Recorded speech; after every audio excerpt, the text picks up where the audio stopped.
Hi, welcome to AAC Implementation Ideas and Activities. The purpose of this webinar is to give you some simple ideas to implement AAC into routines, games, and also starts implementation of early emergent literacy supports while you're implementing AAC.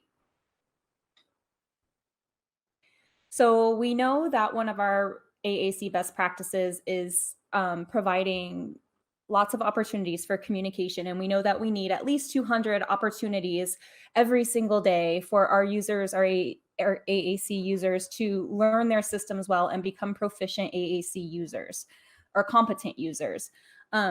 So we want to make sure that we're providing a lot of opportunities throughout the day to help our AAC users learn their systems. We also want to make sure that these activities are encouraging our users and giving them exposure to all functions of communication. We're not just encouraging the use of requesting, but we want to make sure that we're helping them connect socially, learning how to negotiate and protest, and being responsive to those protests. We want to hear their opinions. We want to know what their interests are. We want to connect, and that's the purpose of communication. It's not just to request a snack. That's when we're just using communication for that, you're being used as a communication tool instead of actually connecting with your child. So when we look at this slide, we see more functions of communication, gaining attention, sharing information, asking questions, refusals, and giving opinions. And underneath each main kind of category here, you see the use of the core words, which is another of our kind of gold standards when we're doing AAC intervention and support. We want to use those words and teach those words that we use about 80% of the time in communication, that can be used across a variety of environments and with a variety of communication partners, and that have a lot of flexibility for us. So for example, if you look underneath the refusals, we could be modeling words like no, don't like, stop, go away, enough and done. These are words that are very flexible. They can be used to negotiate, to stop an activity, to say enough, to go away, to request more personal space. So this is our core vocabulary piece. So how do we start this process? We know what our gold standards are at this point. We know we need to have our devices out and accessible. We know that we need to be modeling the language and not expecting much in return to start. And we know we need to have robust vocabulary that includes those core words, and we have to provide opportunities. So opportunities really are everywhere. When you're starting, it's good to kind of have a plan. And a visual plan for our new beginning parents, caretakers, teachers, kind of helps you conceptualize. It helps you get an idea of where this vocabulary is on your child's communication system. And it makes you feel like a competent or confident, actually, communication partner. It'll make it feel easier for you when you're starting. And that's going to make you want to do it more. So you're going to build in opportunities maybe by planning one activity, and then you're going to feel really comfortable with those words, and you're going to be able to carry them over into other activities really seamlessly. So you'll plan a little bit, and some of it you won't plan. It'll be just off the cuff. You're going to keep things fun. You're going to keep it easy, and you're going to keep it motivating by following your child's lead. You might plan something, and it might go a completely different direction, and that's okay. So there's a couple websites that I'm going to show you that have some great visual maps and tools to help you kind of conceptualize what a plan for an activity looks like. So Saltillo is the company that makes Touch Chat, which is a really popular communication app. They talk about going activity first. So they have a great topic map. And when we look at Saltillo's topic map, they go with an activity first approach. So a very common activity that a lot of kids can get really excited about is bubbles. And this is a great example. So stemming out from this, and they're focusing on those core words with just a little bit of fringe. So our fringe vocabulary, if you remember, are those nouns and maybe more concrete adjectives. So if you look at this map for this bubbles activity, you'll see questions that we could be asking, feelings words, comments, verbs. And if you get really specific, is there a more general way to say these actions? So for blowing bubbles, chasing bubbles, go, do it, get it. We can still be specific, but as for our first beginning emerging communicators, we want to start with the core words. Make sure that they can use these core words and that they're successful with them. And then we want to introduce those more specific verbs as we go. Using the pronouns I, me, you. And then adding in those associated nouns, the fringe vocabulary. Now, depending on how your system has been customized, you may have a specific page for bubbles. You may have a core home page that has your core words, and you might have to navigate between a couple pages. Everybody's system is going to be a little bit different, but that's why this little bit of planning and looking at an activity in this way, how much language can I generate, modeling, you might just be focusing on the word go, but if you look at the word go in this map, you can see it can function for a lot of different things. You could be asking a question and showing that function of language, but you could also be directing the activity at the same time. So your child is seeing two different functions of language with one word being modeled. So planning out these activities and kind of seeing that in your mind, you're only having to model the word go, but you're using two different functions is a great way. Assistiveware, they're the company that makes Proloquo to go and Proloquo for text. And they also just came out with a pod app. They also have a core word classroom that's free to sign up for. They have activity planners as well. They have them for both school and at home.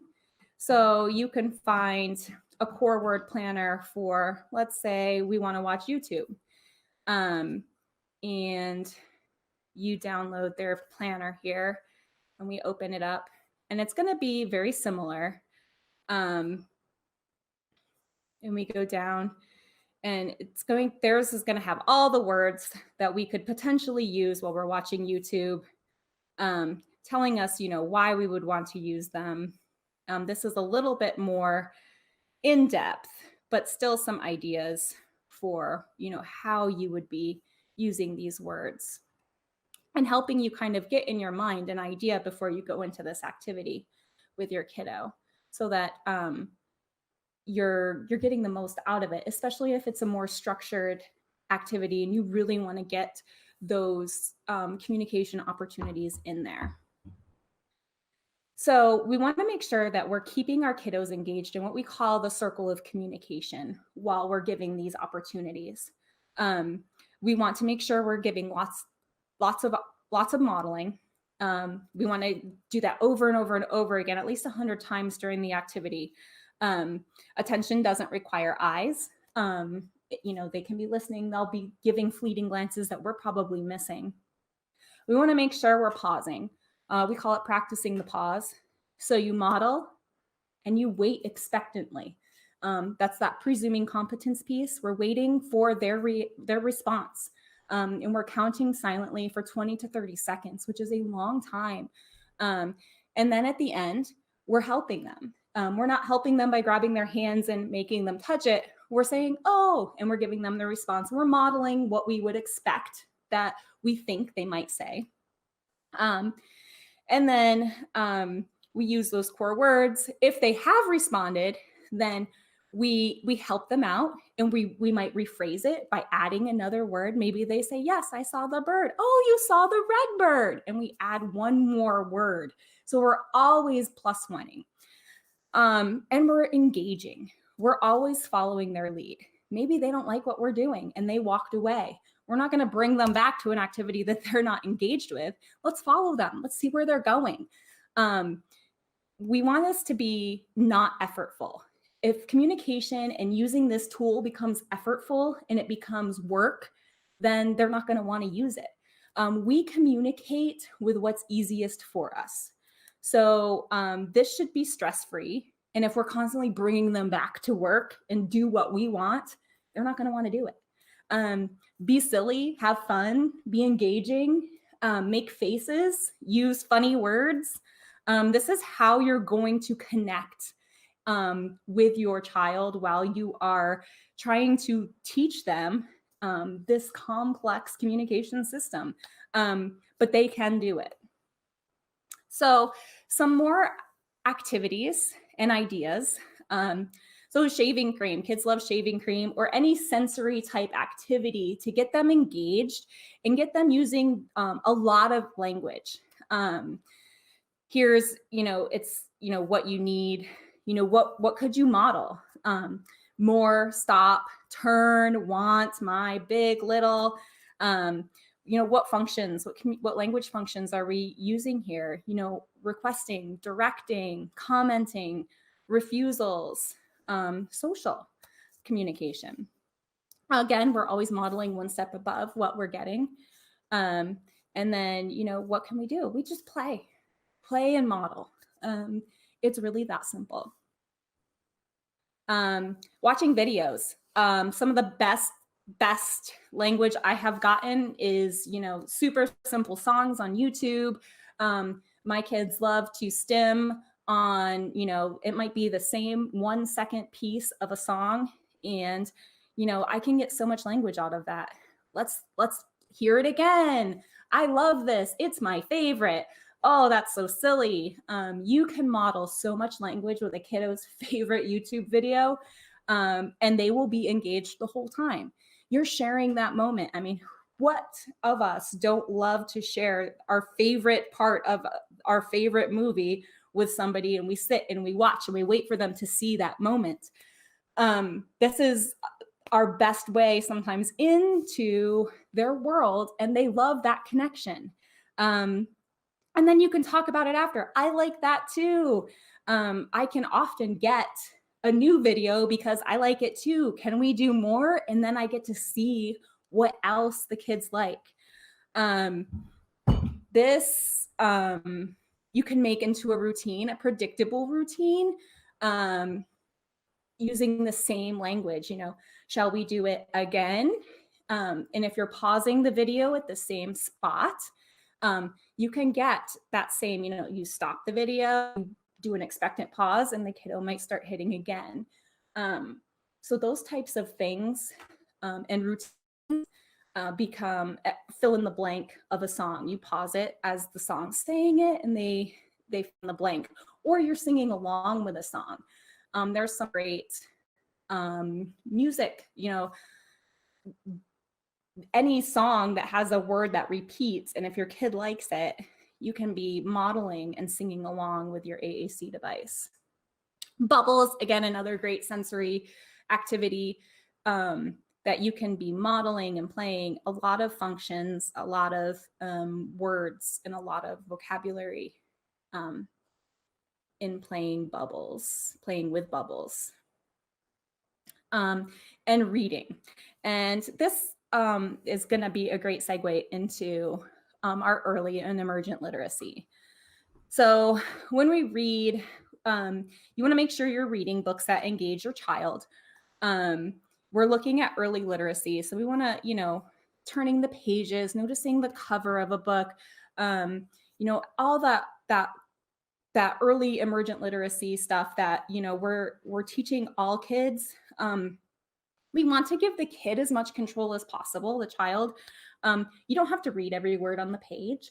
you can just talk about the book. You can look at the pictures. You can just comment on what the kids or what the characters are doing in the story. Talk about feelings. Be silly and engaging. There's no right or wrong way to read a book. And if your kiddo's attention span is 2 seconds, then make the book 2 seconds long. But you can start that bridge to early literacy this way. So then we get into predictable chart writing. So this is an excellent website, and we can talk about predictable chart writing. So predictable chart writing is modeled writing, and it's one of the best early emergent literacy teaching methods kind of out there. So in predictable chart writing, the teacher provides a model sentence or a sentence starter, and the kids kind of participate filling in as their writing development allows. So it could be pointing, eye gaze, rearranging sentence strips. It can be really easily differentiated. I've done it with, kids having, we've read a story and they are just filling in the blanks with fringe vocabulary from their AAC devices from the story that we've read.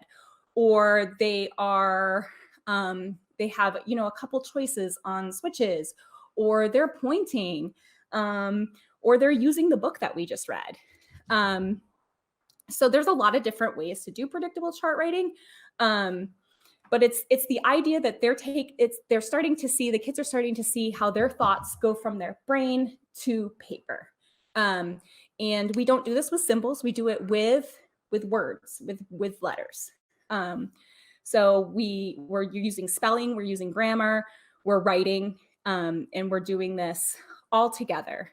So you can see down here at the bottom, the sentences are usually the same with the same start. You can see here, I like, I see, and then typically they're adding kind of that last word. So you could do this, one sentence at a time. I work in private practice right now. And so, I might do 3 sentences with a kiddo, depending on where we're at in an hour. And then we might turn that into a story the next session. And then we make a book. There's some great apps to make books out of, or you can, have them make their own book by drawing. But they have producible work at the end of this that they have done, they have completed, and they are getting that exposure to print and to words and to becoming literate. So predictable chart is an incredible, phenomenal way to start, learning print concepts and kind of piggybacking onto what you're doing with AAC. So if you want to put all of this together, this is from the AAC coach. This is a great, easy at-home activity where she took a book from Tar Heel Reader, and I will show that website next. Like, Not Like, simple book. You could read that with your kiddo. Eat a snack together, and then write. I like popcorn. I like cookies. I like apples. I don't like cheese. And you can go through those things. So Tar Heel Reader, and I can show you Tar Heel Reader really fast. It's a wonderful website. It's free, 100% free. On Tar Heel Reader, you can go to find a book and you can search. There's, a ton of topics. There are, they're rated. There are a variety, there's a ton of languages. So you could search like a topic, cars. Pretty. And then if we were doing more and less, which is a good concept, you would have a book here, more and less. I see horses. Now I see more horses. I see a cat. Now I see more cats. I'm sure would be the next one. So Tar Heel Reader is an awesome, awesome, awesome free website.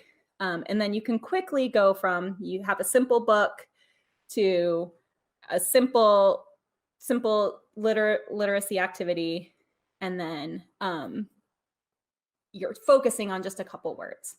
So some of this stuff might have felt really overwhelming. When you're starting out, you only have to focus on 1 or 2 words that you're learning. If you're just learning your system and your kiddo's just learning their system, pick 1 word a week that you're gonna focus on. The word of the week is go, and we're only gonna be modeling the word go. And if other words come out, that's great. But if that's the only word you're modeling, that's okay too.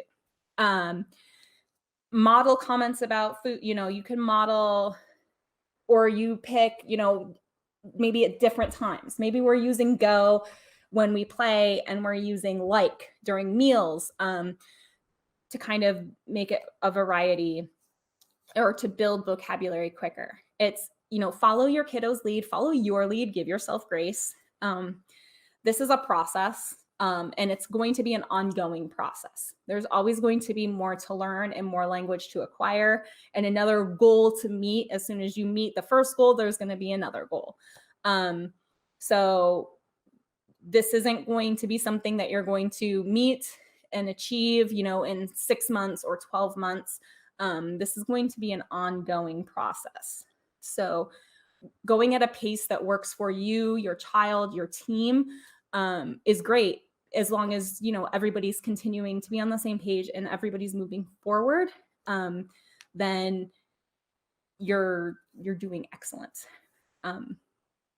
So here are some great resources and ideas. The AAC Language Lab has a quick assessment. It's free. Well, there's a free and a paid subscription. There's activities and resources, ideas. We looked at the core word classroom from Assistiveware. Tar Heel Reader is where the books were. This is, I think, speech and language songs that focus on core words.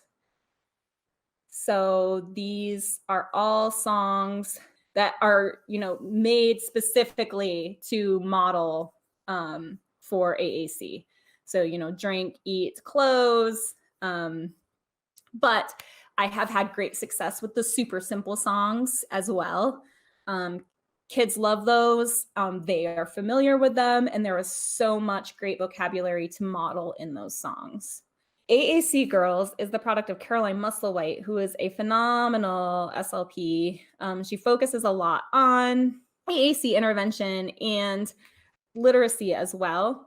Her website has tips of the month. So it's kind of like a daily tip. So if you went into 2020 and you pulled out her tip 1, my words, you would see a quick activity for literacy. So there's, quick tips and quick activities on her website that literally, a decades worth here of tips and activities for AAC intervention. Practical AAC is a blog. It's an incredible blog. You will find almost anything you wanted to know there. You can get lost there for days. You'll find activities. You will find information on making pod books. You will find anything you need to know, or a lot of information that you could want to know on practical AAC. And then Literacy for All Instruction is going to get you started with integrating beginning and emerging literacy into your AAC intervention.